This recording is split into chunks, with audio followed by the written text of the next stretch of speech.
오늘 이 아침에 주실 하나님의 말씀 룻기서 4장 7절에서 12절 말씀입니다. 옛적 이스라엘 중에는 모든 것을 물으거나 교환하는 일을 확정하기 위하여 사람이 그의 신을 벗어 그의 이웃에게 주더니 이것이 이스라엘 중에 증명하는 전례가 된지라. 이에 그 기업 물을 자가 보아스에게 이르되 내가 너를 위하여 사라 하고 그의 신을 벗는지라.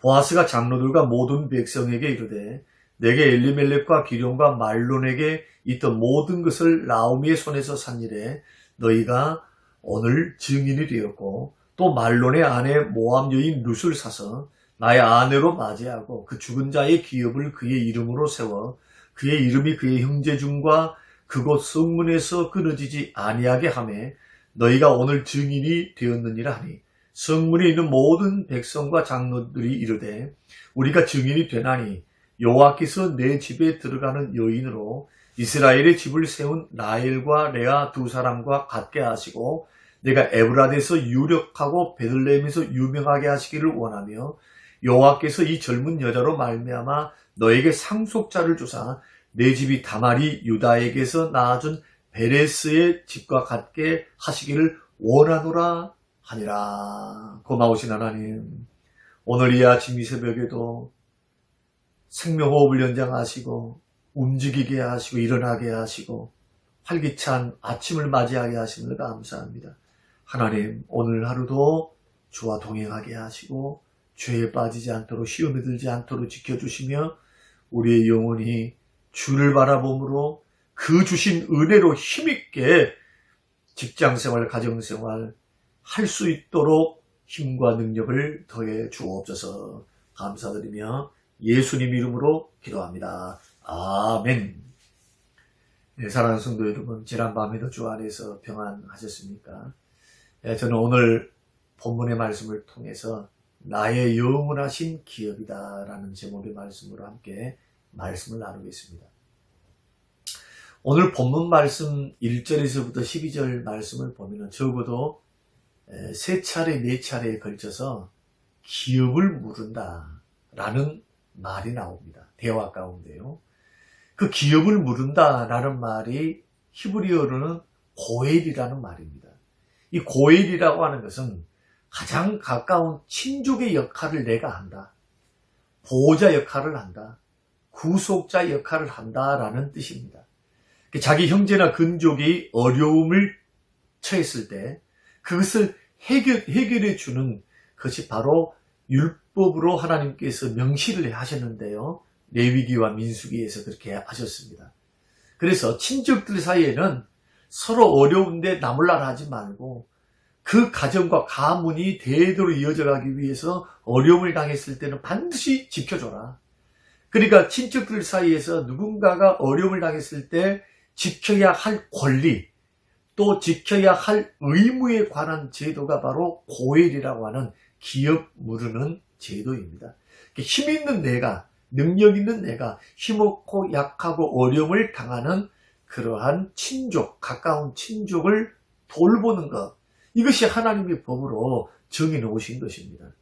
이것이 구약 레위기와 민수기에는 5가지 경우에 이렇게 하라고 하나님께서는 가르치셨고 명령하셨는데요. 첫째가 뭐냐 하면은 레위기 25장 47절에서 55절 말씀 보면은 가난한 형제가 빚 때문에 종으로 팔려가게 되었을 때 그것을 나몰라라 하지 말고 가까운 친족이 너가 가까운 형제가 능력이 있으면 반드시 그것을 도와줘라는 겁니다. 두 번째는 레위기 25장 23절에서 28절 말씀 보면은 형제가 자신의 토지를 팔았습니다. 기근이 들어서 가난해서 어떤 이유 때문에 팔아서 이제는 완전히 거지가 되었습니다. 그때는 가까운 친척이 일정 기간 후에 그 값을 치러주는 겁니다.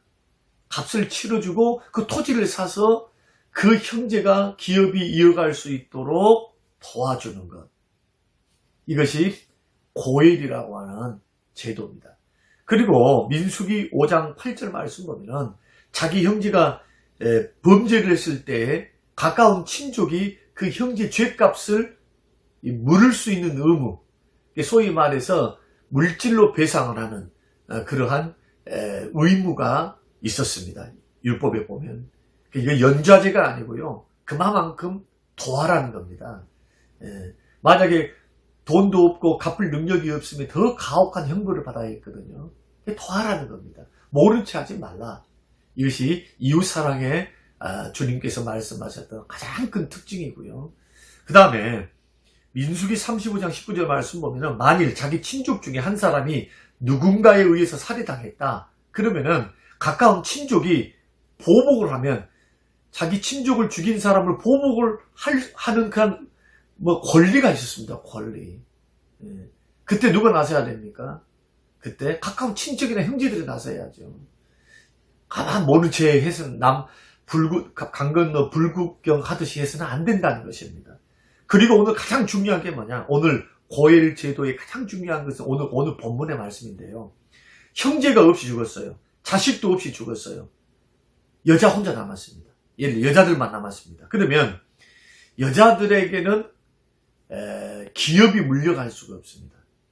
그래서 가까운 형제순으로 해서 가까운 형제가 없다. 그러면 친족, 사촌, 팔촌, 육촌 이런 식으로 해서 남은 미망인들을 재혼해서 그 가문의 모든 것들을 다 사게 됩니다. 이 부자가.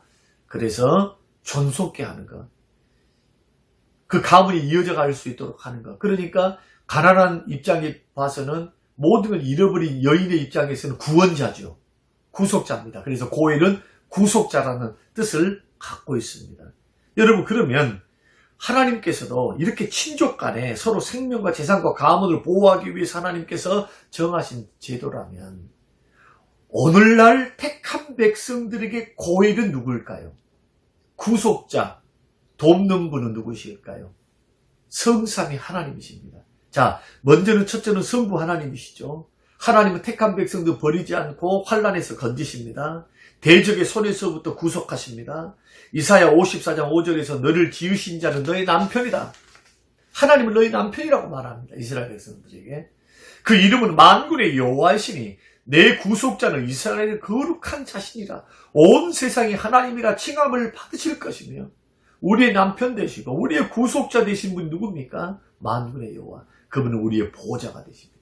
우리의 대적들을 물리치십니다. 우리를 모든 환난에서 구속하십니다. 구원자 되시죠. 그런 의미에서 성부 하나님이 고엘 되십니다. 두 번째는 성자 예수님이 우리의 구속자 고엘이 되십니다.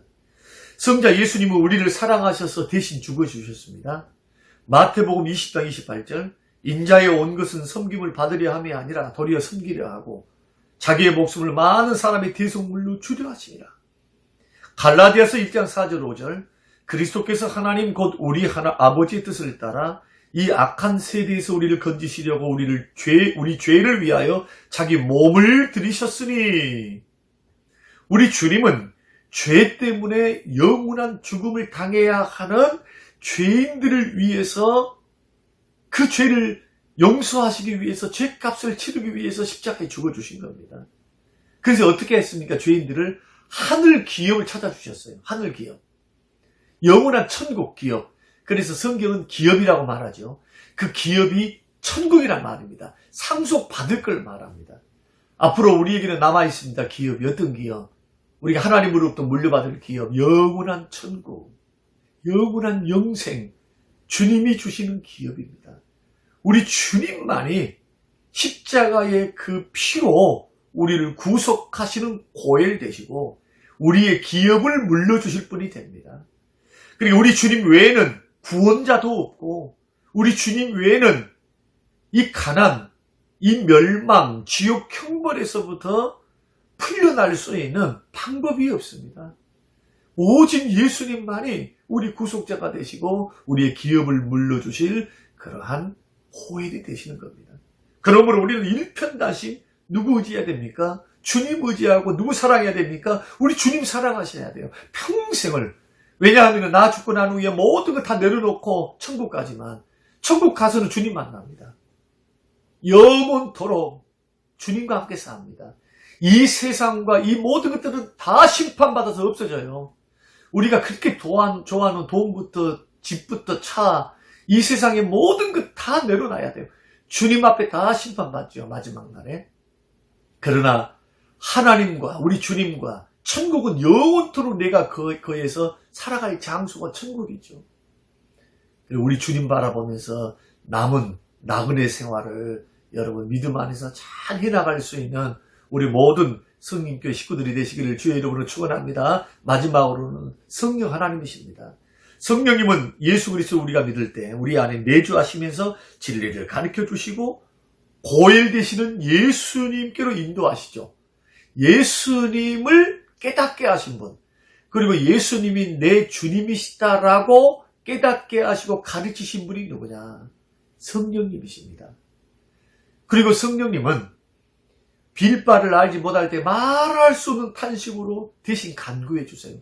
우리가 낙심되고 절망되고 고난 중에 어려움 중에 힘든 중에 이제는 기도할 힘조차 없을 때 우리의 고일 되시는 성령님, 나를 도우시는 성령님, 보혜사 되시는 성령님, 보혜사는 옆에서 카운슬러 해주신다. 변호사 되신다. 나를 돕는다. 그런 뜻이 보혜사거든요. 마찬가지로 고일이 구속자입니다. 구속자. 성령님이 우리의 구속자가 되시는 겁니다. 그리고 능력 없는 우리에게 능력을 주셔서 봉사하게 하시고 은사를 주셔서 주를 섬기도록 도우신다. 사랑하는 성도 여러분, 오늘 우리가 룻기서 1장부터 이 말씀 드렸습니다만 오늘 본문 말씀이 가장 중요합니다. 다 중요하지만 결국 보아스는 우리 예수 그리스도를 상징해 주고 있습니다. 보아스가 하는 모든 일들은 다 우리 주님이 했던 일이에요. 고엘 되신 우리 주님께서, 성부 하나님께서, 성령 하나님께서, 삼위일체 하나님께서 우리를 사랑하십니다. 그러므로 예수 믿는 사람은 낙심절망해서는 안 됩니다. 기도할 수 있잖아요. 돕는 분이 계시는데, 우리를 살 길로 인도해 주시는 하나님이 계시는데, 여러분 담대하십시오. 눈에 보이지 않고 귀에 들리지 않고 손에 잡힌 건 없어도 위로 하늘이 열려 있습니다. 여러분 믿으시길 바랍니다. 이런 확신을 가지고 오늘 하루도 여러분 주님과 함께 담대하게 여러분 걸어가시는 복된 하루가 되시기를 주님의 이름으로 축원합니다. 고마우신 하나님 감사합니다. 나를 위해 십자가에 죽어주신 주여 감사합니다. 우리의 대적을 물리치시고 모든 환난에서 건져주시는 성부 아버지 하나님 감사합니다. 보혜사가 되시어 내 안에 계시면서 떠나지 아니하시고 우리를 변호하시고 기도해 주시고 능력 주시고 은혜 주시고 도와주시는 보혜사 성령이여 고맙고 감사합니다. 성부 성자 성령 하나님 삼위일체 우리 하나님이 우리의 보호자 구속자 고엘 되시고 나의 영원한 기업 되어 주시니 고맙습니다. 그 은혜를 기억하고 확신하며 담대히 세상을 향하여 걸어가도록 주여 우리에게 용기를 주시고 담대함을 더해 주옵소서. 예수님 이름으로 기도합니다. 아멘.